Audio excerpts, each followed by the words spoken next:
Hello everyone, once again welcome back to All About Mathematics. If you like our content, don't forget to like, share and subscribe our channel. So आज के इस video में हम gate 2022 में पूछे हुए vector calculus के कुछ क्वेश्चन और कुछ कैलकुलस के क्वेश्चन डिस्कस करने वाले हैं. तो the first question says that the work done by the force F equals to x plus y I minus of x square plus y square j, where I and j are the unit vectors of ox and oy directions respectively along the upper half of the circle x square plus y square equals to 1 from 1 0 2 minus 1 0 in the X Y plane is. हमें find out करना है कौन सा option correct होगा. सो यहाँ से हमने क्या बताना है, वर्क डन बाय बताना है along the this direction here. So अगर अब हम यहाँ से देखें हमें वर्क फाइंड आउट करना है. सो वर्क हमारे पास W इक्वल्स टू लिखा जा सकता है F dot D R, where D are equals to D X I plus D Y J. Here F की वैल्यू हमें गिवन है और यहाँ से इंटीग्रेशन ओवर C करना है. तो यहाँ से अगर कंटूर हम फाइंड आउट करें, सो हमने इंटीग्रेशन करना है 1 0 से -1 0 पे अपर हाफ प्लेन में. सो ये हमारे पास सर्कल की इक्वेशन है x square plus Y square equals to 1. ऐसा सर्कल जिसके लिए हमारे पास सेंटर ओरिजिन है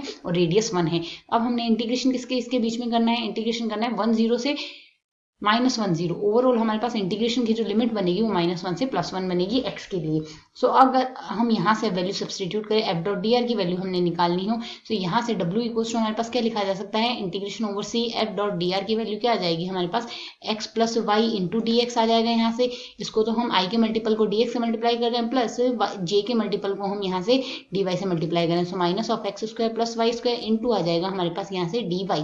ये वैल्यू आ गई. अब हमने इसका integration over c find out करना है. सो इंटीग्रेशन ओवर c सबसे पहले हमने जो यहाँ से हमारे पास सर्कल बन रहा है उसके लिए हम लिमिट फाइंड आउट करेंगे. तो हमारे पास ये जो सर्कल बन रहा है इसके लिए हमारे पास रेडियस यहाँ से 1 आ रही है और सेंटर ओरिजिन पे. So x equals to R cos theta write out कर सकते हैं. तो यहाँ से हमारे पास x इक्वल्स टू क्या आ जाएगा, x equals to R cos theta की जगह हमने कोस थीटा लेना होगा और y इक्वल्स टू आ जाएगा हमारे पास साइन थीटा. ये वैल्यू हमारे पास यहाँ से आएगी. और अगर हम यहाँ से सिंप्लीफाई करें y equals to sine theta ले रहे हैं, सो y इक्वल्स टू हम क्या लिख सकते हैं, 1 minus cos square theta write out कर सकते हैं इसका स्क्वायर रूट. सो कोस थीटा की जगह हमने x लिख लेना है. सो y इक्वल्स टू हम y को भी x में चेंज कर लेते हैं, 1 माइनस एक्स स्क्वायर आ गया. अब अगर हमने यहाँ से dy निकालना हो तो dy इक्वल्स टू हमारे पास यहाँ से क्या लिखा जाएगा, dy equals to 1 by square root of 1 minus x square आएगा. और इसका अगर डिफरेंशिएशन करेंगे सो माइनस ऑफ 2x आ गया हमारे पास. साथ ही हम लगा देंगे dx, वैल्यू सिंप्लीफाई करेंगे so minus of 2x divided by square root of 1 minus x square आ जाएगा. साथ ही हम dx लगा देंगे. ये वैल्यू आ गई हमारे पास यहाँ से. अब अगर हम वैल्यू सिंप्लीफाई करें यहाँ से w इक्वल्स टू हम यहाँ से क्या राइट आउट कर सकते हैं, w इक्वल्स टू हमारे पास आ जाएगा, इंटीग्रेशन हमने निकालना होगा -1 से यहाँ से 1 से 0 करना है. सो +1 से हमने लेना होगा, +1 से -1 लेना होगा इंटीग्रेशन. +1 से -1 लेंगे सो इंटीग्रेशन की लिमिट लेंगे +1 से -1. और साथ ही हमारे पास यहाँ से अगर इसको सिंप्लीफाई करेंगे सो वैल्यू क्या आ जाएगी, x यहाँ से हमारे पास लेंगे, इसको y की जगह हम सिंप्लीफाई करेंगे सो x प्लस y की जगह हम यहाँ से लिख सकते हैं square root of 1 minus x square. और next minus of x square plus Y square हमारे पास क्या आ जाएगा, x square plus Y square equals to 1 आएगा. और डी वाई की जगह हमने सिंप्लीफाई कर देंगे minus of 2x divided by square root of 1 minus x square आ गया. इसके साथ ही हम यहाँ पर लगा देते हैं dx. सो अब हमने इसका इंटीग्रेशन करना है. सो अगर इसका इंटीग्रेशन करना है इसको हम सिंप्लीफाई करें, 1 से -1 आएगा, साथ ही x dx आ गया. और प्लस 1 से -1 लेंगे, square root of 1 minus x square आएगा, dx लगाएंगे हम और माइनस माइनस हो जाएगा प्लस. इंटीग्रेशन करेंगे 1 से -1 2x divided by square root of 1 minus x square dx.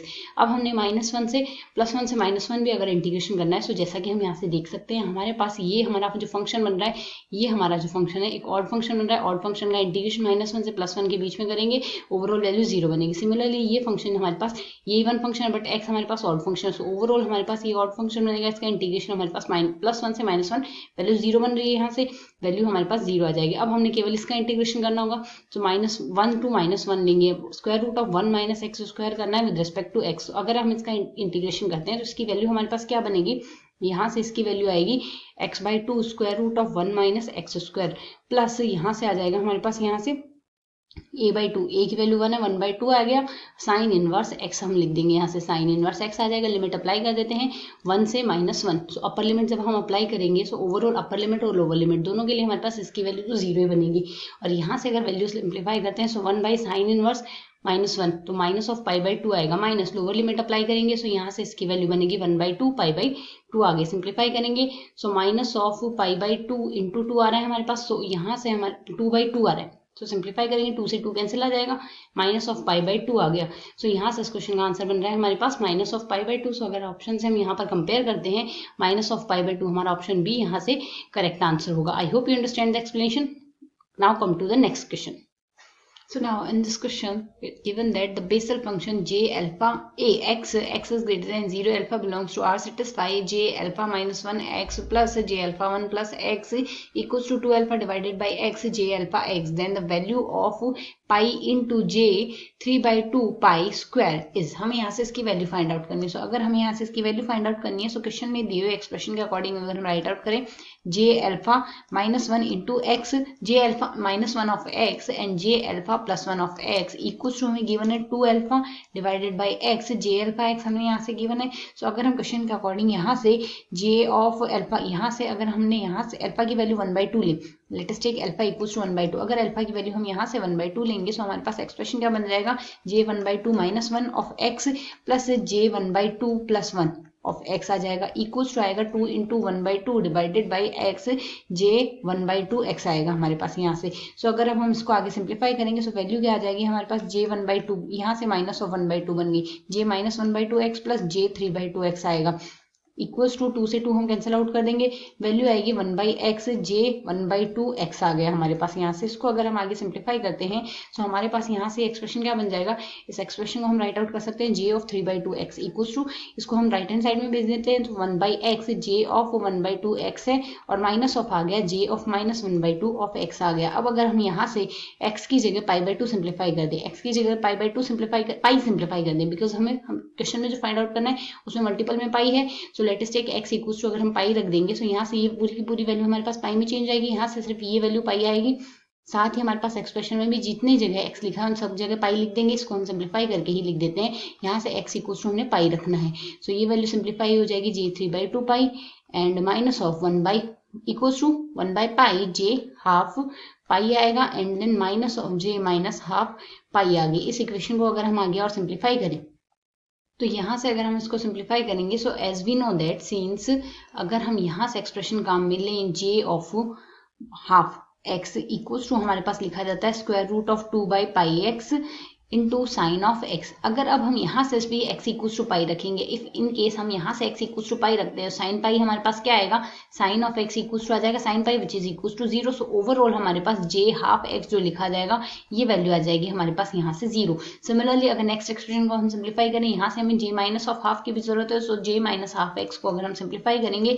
इसकी वैल्यू आएगी 2/πx आएगा और यहाँ से आता है हमारे पास cos x, तो cos x इक्वल्स टू अगर पाई रखेंगे तो इस केस में cos पाई की वैल्यू -1 आएगी, इसकी वैल्यू आ जाएगी हमारे पास -2 और यहाँ से x की जगह पाई रख रहे हैं तो 2/π स्क्वायर आ गया हमारे पास। यहाँ से इसको सिंप्लीफाई करके 1/π को हम बाहर निकाल देते हैं, माइनस है ही हमारे पास, -√2/π हमारे पास बनेगा। सो अगर हम यहाँ से देखें, अगर हम यहाँ से j 3/2 पाई की वैल्यू फाइंड आउट करें, j 3/2 पाई इक्वल्स टू हमारे पास इसकी वैल्यू तो 0 जा रही है और इसकी वैल्यू माइनस में आ रही है। सो अगर वैल्यू सिंप्लीफाई करेंगे माइनस माइनस प्लस हो जाएगा, √2/π हमारे पास आ गए, j 3/2 पाई की वैल्यू आ गई। क्वेश्चन के अकॉर्डिंग हमने किसकी वैल्यू फाइंड आउट करनी है, क्वेश्चन के अकॉर्डिंग हमें वैल्यू फाइंड आउट करनी है पाई इंटू j 3/2 पाई के स्क्वायर की। तो इसकी अगर हमने वैल्यू फाइंड आउट करनी है, तो इसको अगर हम पाई से और मल्टीप्लाई कर दें तो वैल्यू आ जाएगी √2 का स्क्वायर आ जाएगा हमारे पास यहाँ से 2। सो यहाँ से इस क्वेश्चन का आंसर आ जाएगा 2। Now come to the next question. So the next question is let pi and 5051 52 and then so on with orthonormal set in L2 -1 to +1 such that pi n equals to Cn Pn, where Cn is the constant and Pn is the Legendre polynomial of degree n for each n belongs to natural number union 0, then which of the following statement are true. हमें बताना कौन सा statement यहाँ से correct होगा। सो अगर हम यहाँ से इस क्वेश्चन के अकॉर्डिंग देखें, हमें यहाँ से क्या दिया हुआ है, Pn यहाँ से लेजेंडरी पोलिनोमियल दिया हुआ है। सो Pn अगर लेजेंडरी पोलिनोमियल दिया हुआ है तो हम जानते हैं यहाँ से Pn अगर 1 की वैल्यू देखें, यहाँ से सारे में 1 और -1 दो ही वैल्यूज हमें यहाँ से गिवन है। सो अगर यहाँ से 1 और -1 दो ही वैल्यू गिवन है तो हम जानते हैं Pn 1 की वैल्यू तो ऑलवेज हमारे पास 1 होती है फॉर ऑल एन, एंड अगर Pn -1 की वैल्यू हम फाइंड आउट करना चाहें तो इसकी वैल्यू या तो 1 आएगी या -1 आएगी। तो जब n हमारे पास इवन नंबर होगा तो उस केस में हमारे पास 1 आएगी और n जब हमारे पास ऑड नंबर होगा तो वैल्यू -1 आएगी, ये हम जानते हैं यहाँ से। अगर हम इसको आगे सिंप्लीफाई करें, यहाँ से जैसे कि हमें Pn दिया हुआ है, यहाँ से हम ऑर्थोनॉर्मल सेट की कंडीशन जानते हैं। अगर हमारे पास दो functions P N X and then दूसरा फंक्शन अगर पी एम एक्स दिया हुआ है, तो यहाँ से हमारे पास इसका जो इंटीग्रेशन होता है -1 से +1 के बीच में, या तो इसकी वैल्यू 0 आती है whenever n does not equals to n, और इसकी वैल्यू या फिर हमारे पास इक्वल आती है, ये इक्वल आएगी हमारे पास 2 डिवाइडेड बाई 2 n+1 के equal whenever m equals to n। अगर ये हमारे पास इक्वल होता है उसके केस में हमारे पास वैल्यू 1 आती है। सो अगर हम यहाँ से देखें, हमारे पास फाई1 फंक्शंस दिए हुए हैं, फाई अगर हमारे पास ये फंक्शंस दिए हुए हैं, सो अगर इसको हम सिंप्लीफाई करें, सो हमें यहाँ से पहले ऑप्शन में अगर हम देखें फाई6 1 दिया हुआ है और यहाँ से बाकियों में फाई7 में 1 दिया हुआ है, तो अगर हम इसको सिंप्लीफाई करते हुए क्वेश्चन के अकॉर्डिंग फाई एन हमें गिवन है, phi N equals to C N, P N हमें गिवन है। सो अगर हम फर्स्ट क्वेश्चन आर्टिकल में देखें, -1 से +1 के बीच में हमें इंटीग्रेशन करना हो फाई एन dx अगर हमारे पास हो, तो इसकी वैल्यू हमारे पास क्या आएगी, इसकी वैल्यू हमारे पास हम जानते हैं, इसकी वैल्यू हमारे पास 1 होगी।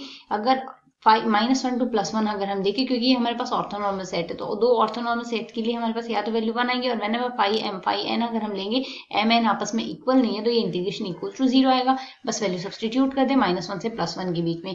फाई एन की value c N P n आ रही है, तो यहाँ से इसका स्क्वायर आएगा हमारे पास, साथ ही हम dx लगा देंगे। अगर हम इसको सिंप्लीफाई करें, तो हम यहाँ से जानते हैं सी एन स्क्वायर को तो हम इंटीग्रेशन से बाहर निकाल देते हैं। सी एन स्क्वायर को अगर इक्वल्स टू वर्नांशी वैल्यू सी एन स्क्वायर को इंटीग्रेशन से बाहर निकालेंगे, और पी एन स्क्वायर को पी एन लिख सकते हैं, dx आएगा। -1 से +1 के बीच में इंटीग्रेशन कर रहे हैं। फॉर्मूला के अकॉर्डिंग अगर हम यहाँ से वैल्यू रखें, तो इसकी वैल्यू हमारे पास सिंप्लीफाई करने से क्या बन जाएगी, C N square into 2 divided by 2n+1 equals to value 1 आ रही है। सो अगर हम केवल सी एन सिंप्लीफाई करें, सी एन की वैल्यू आएगी square root of 2n+1 divided by 2 आ गई। सो अगर हम यहाँ से फर्स्ट ऑप्शन को बात करें, फर्स्ट ऑप्शन में 5 6 दिया हुआ है, so 5/6 over 1 can be written as here C6 P6 1 आएगा।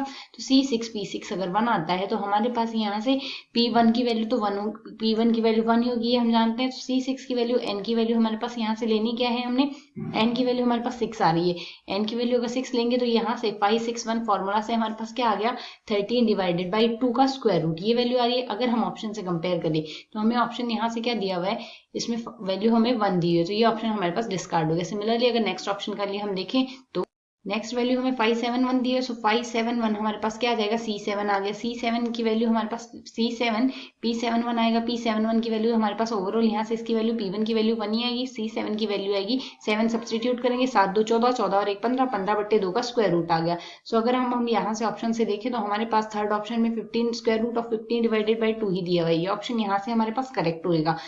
अब अगर हम यहाँ से -1 के लिए देखें, तो -1 की वैल्यू हमारे पास या तो +1 आएगी, n इवन होगा, और n ऑड होगा तो -1 आएगी। सो यहाँ से हमारे पास जो 5 6 1 की वैल्यू आई, 5 6 1 की जो वैल्यू बनी है हमारे पास, सेम वैल्यू हमारे पास 5 6 -1 की वैल्यू बनेगी, क्योंकि हमारे पास Pn1 जो बना है, P6 1 जो बना है हमारे पास, वो सेम वैल्यू P6 -1 बन रहा है। सो ओवरऑल हमारे पास वैल्यू इक्वल आ रही है। सो यहाँ से 5 6 1 की वैल्यू हमारे पास क्वेश्चन के अकॉर्डिंग क्या बनी है, ये हमारे पास बनी है स्क्वायर रूट 13 डिवाइडेड बाई 2। यही हमारे पास ऑप्शन डी में वैल्यू बन रही है, 5 6 at -1 equals to square root of 13 divided by 2। ये ऑप्शन करेक्ट आएगा। अगर हम यहाँ से नेक्स्ट ऑप्शन में देखिए 5 7 1, तो 5 7 1 में हमारे पास जो वैल्यू बन रही है वो नेगेटिव में बनेगी, क्योंकि यहाँ से वैल्यू हमारे पास -1 आएगी। अगर इसकी वैल्यू हमारे पास -1 आती है, तो हमारे पास इस ऑप्शन में यहाँ से वैल्यू क्या आ जाएगी, square root of 15 divided by 2 जो बना है।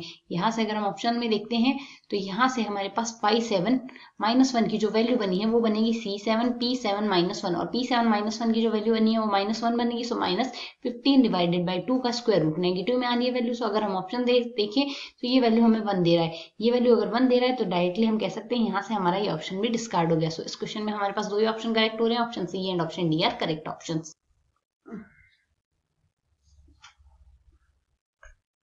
So now in the next question, the rate of change of fxyz equals to x plus x cos z minus of y sin z plus y at p0 in the direction from p0 to -1 0 and p1 0 to p1 0 1 and 2 is, हमें find out करना है rate of change क्या होगा। सो rate of change का हमारे पास यहाँ से फॉर्मूला होगा।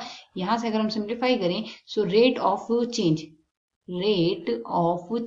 can be written as here this one equals to del phi आएगा हमारे पास, डेल एफ लिख देंगे एट पॉइंट P0 इनटू हम यहाँ से यूनिट वेक्टर लिखेंगे। अब हमने यहाँ से यूनिट वेक्टर लिखना क्या है, डायरेक्शन फ्रॉम P0 टू हमें P1 लिखना है। सो यहाँ से यूनिट वेक्टर आ जाएगा direction from P0 to P1 का। सो P0 टू P1 वेक्टर निकालेंगे, डिवाइडेड बाई इसके मैग्नीट्यूड से हम इसको डिवाइड कर देंगे। सो अगर हम यहाँ से सिंप्लीफाई करें, पहले हम P0 टू P1 हमारा यूनिट वेक्टर देख लेते हैं। तो P0 टू P1 हमारे पास यहाँ से हमारा यूनिट वेक्टर क्या लिखा जा सकता है, इसे अगर हम लिखते हैं, सो अगर हम वेक्टर लिखे P0, अगर हम यहाँ से देखें P0 हमें 2 -1 0 दिया एंड P1 0 1 2 दिया है। तो P0 टू P1 अगर हमने यहाँ से वेक्टर लिखना हो तो ये वैल्यू हमारे पास क्या आएगी, 0 -2 माइनस ऑफ 2 आ गई, सिमिलरली 1 माइनस ऑफ 1, तो प्लस ऑफ 2 आ गई, सिमिलरली 2 -0 इम्प्लाइज 2 आ गई हमारे पास। ये वैल्यू यहाँ से बन जाएगी हमारे पास, इसकी ये वैल्यू यहाँ से आ गई है। अगर अब हमने यहाँ से इसका यूनिट वेक्टर लिखना हो तो यूनिट वेक्टर इसका क्या लिखा जाएगा, P0 P1 का वेक्टर डिवाइडेड बाई यहाँ से इसका मैग्नीट्यूड आ जाएगा हमारे पास। तो अगर हम सिंप्लीफाई करें -2 2 एंड 2 आ गया हमारे पास यहाँ से, और इसका मैग्नीट्यूड हमारे पास क्या बनेगा, स्क्वायर रूट 2 का स्क्वायर -2 का स्क्वायर 4 + 4 यहाँ से 8 और 12 का स्क्वायर रूट आएगा, 12 का स्क्वायर रूट हम यहाँ से लिख देंगे। ये वैल्यू आ गई हमारे पास यहाँ से। अब हमने ये तो यहाँ से इसका यूनिट वेक्टर लिख दिया। अब हमने यहाँ से इसके लिए ग्रेडियंट भी लिख रहे हैं।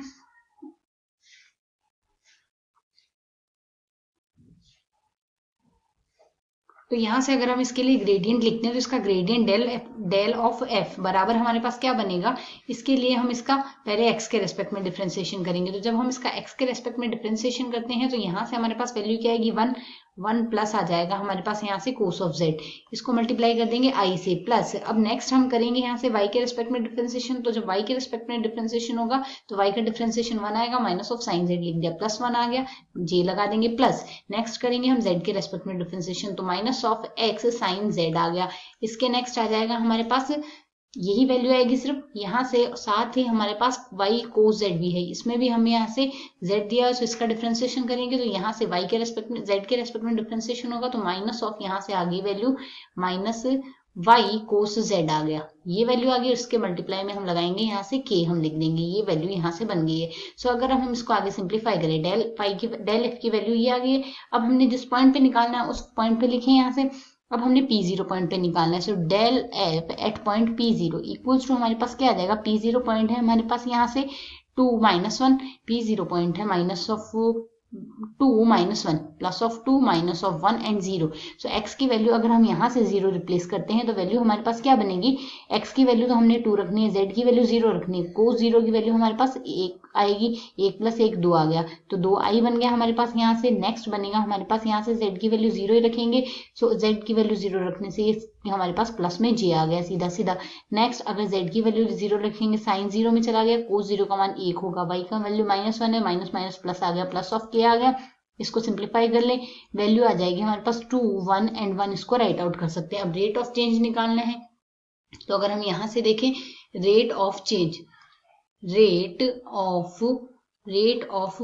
इक्वल्स टू हमारे पास क्या आ जाएगा, इसकी वैल्यू आई है 2 1 1 एंड यहाँ से नेक्स्ट वैल्यू आएगी -2 2 divided by square root of 12 आ रहा है। इसको सिंप्लीफाई करें, 2 को डिवाइड करें, 2 को मल्टीप्लाई करेंगे 2 से, माइनस ऑफ 4 आ गया, नेक्स्ट आ रहा है प्लस ऑफ 2, नेक्स्ट आ रहा है डॉट प्रोडक्ट ही तो करना है, 1 को 2 से करेंगे 2 आएगा, divided by square root of 12 आ रहा है। अगर इसको सिंप्लीफाई करेंगे +4 - 4 इक्वल्स टू 0 आ गया। सो यहाँ से इस क्वेश्चन के लिए हमारे पास रेट ऑफ चेंज हमें फाइंड आउट करना है, तो इसकी वैल्यू आ जाएगी हमारे पास यहाँ से 0। तो यहाँ से इस क्वेश्चन का आंसर होगा 0। Now come to the next and last question of this video. So as in this question, the surface area of the paraboloid z equals to x square plus y square between the planes z equals to 0 and z equals to 1 is, हमें value find out करनी है surface area की। Surface area की value find out करने के लिए यहाँ से हमारा वे रहेगा, यहाँ से सरफेस एरिया हमने फाइंड आउट करना है। सरफेस एरिया इक्वल्स टू यहाँ से हम राइट आउट करेंगे, आएगा double integration square root of 1 plus del z by del x square, del z by del x का स्क्वायर आएगा plus del z by del y का स्क्वायर आएगा। अब इसका हम इंटीग्रेशन डबल इंटीग्रेशन कर रहे हैं with respect to x and y here. So अगर हम यहाँ से वैल्यू सिंप्लीफाई करें, क्वेश्चन के अकॉर्डिंग हमें z इक्वल्स टू गिवन क्या है, यहाँ से इस क्वेश्चन में हमें z इक्वल्स टू गिवन है x square plus Y square. तो अगर हम यहाँ से इसका x के रेस्पेक्ट में डिफरेंशिएशन करेंगे तो del z by del x आएगा, इक्वल्स टू आ रहा है 2x। सिमिलरली अगर हम इसका y के रेस्पेक्ट में डिफ्रेंसिएशन कर दें तो वैल्यू आ रही है हमारे पास 2y, वैल्यू हम इसमें सब्सटीट्यूट कर दें तो अगर हम इसमें वैल्यू सब्सटीट्यूट करेंगे तो double integration square root 1 plus 2x का स्क्वायर आ जाएगा 4x स्क्वायर प्लस 2y का स्क्वायर आ जाएगा 4y स्क्वायर आ गया। इसका हमने इंटीग्रेशन करना है with respect to x and with respect to y here. So अगर हम यहाँ से देखें हमें z इक्वल्स टू वैल्यू क्या गिवन है क्वेश्चन में, z equals to 0 to z and z equals to 1 हमें यहाँ से गिवन है, साथ ही हमने x square plus Y square दिया। तो जब x square z equals to 0 होगा उस केस में x square plus Y square equals to 0 होगा, implies x equals to y equals to हमारे पास यहाँ से 0 आएगा।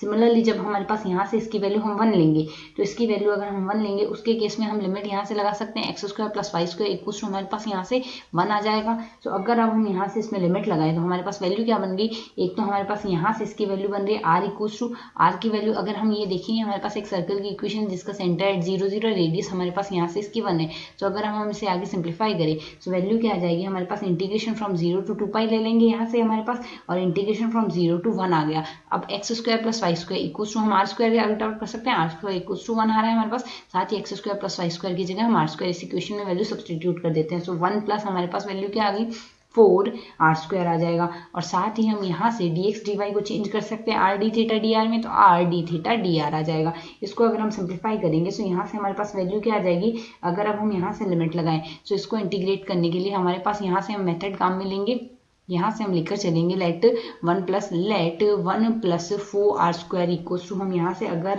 m अज्यूम कर लेते हैं तो अगर हम ये m अज्यूम करेंगे तो यहाँ से हमारे पास 8 r d are equals to d m आ गया। अब अगर हमने आर डी आर की वैल्यू यहाँ से सब्सटीट्यूट करनी, इसमें हम वैल्यू सब्सटीट्यूट कर सकते हैं। तो हमारे पास वैल्यू क्या आ गई, हमने इंटीग्रेशन करना है। अगर हम अब इसको सिंप्लीफाई करें यहाँ से हमने इंटीग्रेशन करना होगा 1 प्लस स्क्वायर रूट का हम इंटीग्रेशन कर रहे हैं, तो 1 प्लस 4 आर स्क्वायर को तो हमने m मान लिया है, तो यहाँ से हमारे पास वैल्यू आ गई स्क्वायर रूट ऑफ m, और आर डी आर की जगह हमने डी एम अपॉन 8 लिख सकते हैं, और डी थीटा हमने एज इट इज लिखना है। लिमिट लगा दें हम यहाँ से, तो लिमिट हमारे पास यहाँ से लिमिट को और चेंज कर ले, लिमिट हमारे पास यहाँ से क्या बन जाएगी, इसकी अगर हम लिमिट चेंज करते हैं, हमने m माना है, वरना आई इक्वल्स टू हमारे पास इसकी लिमिट यहाँ से बन रही थी आर इक्वल्स टू 0 से, हमने इसकी लिमिट 0 to 1 लिखी है, whenever i equals to 0 so m equals to हमारे पास 1 आएगा, और whenever i equals to 1 m equals to आ जाएगा हमारे पास यहाँ से 5। अब अगर हम वैल्यूज में सब्सटीट्यूट कर दें तो इंटीग्रेशन की वैल्यू आ जाएगी 1 से 5, और इंटीग्रेशन थीटा की वैल्यू हमारे पास 0 से 2 पाई ही हमारे पास यहाँ से बनेगी। वैल्यू हम सिंप्लीफाई कर लेते हैं, जब हम इसकी वैल्यू सिंप्लीफाई करेंगे इंटीग्रेशन 0 to 2 पाई आ गया, 1/8 हम बाहर लिख देंगे, स्क्वायर रूट ऑफ m का इंटीग्रेशन आएगा m raise to the power 3/2 हो गया,